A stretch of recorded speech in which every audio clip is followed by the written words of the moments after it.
গাড়ি কেনার সময় আমাদের অনেকেরই ঝোঁক থাকে কালো গাড়ি কেনার দিকে, কারণ আমরা অনেকেই প্রেফার করি এই কালো রঙটি গাড়ির ক্ষেত্রে, বেশ স্মার্ট একটা লুক দেয়।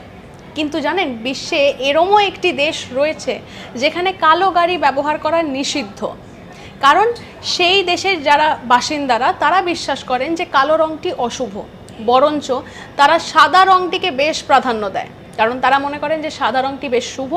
এবং সেই কারণে এই কনসেপ্টটি তাদের মধ্যে বেশ প্রচলন হয়েছে যে গাড়ি কিনলে সাদা হবে, কালো নয়। যে দেশের নামটি আমি বলতে চলেছি তাই সেই নামটি হচ্ছে তুর্কমেনিস্তান। সেন্ট্রাল এশিয়ার একটি দেশ তুর্কমেনিস্তান, সেখানে কিন্তু এই কনসেপ্টটি রয়েছে। এটা এতটাই প্রাধান্য পেয়ে গিয়েছে যে 2018-তে সেখানে একদম পুরো ল অ্যান্ড অর্ডার, বা আমার বলা উচিত যে আইনিভাবে এই কালো রঙের গাড়ির ব্যবহার কিন্তু নিষিদ্ধ করা হয়। শুধু তাই না, 2018-র আগে যারা কালো গাড়ি কিনেছিলেন তাদেরকে কিন্তু রঙও পাল্টাতে হয়েছিল।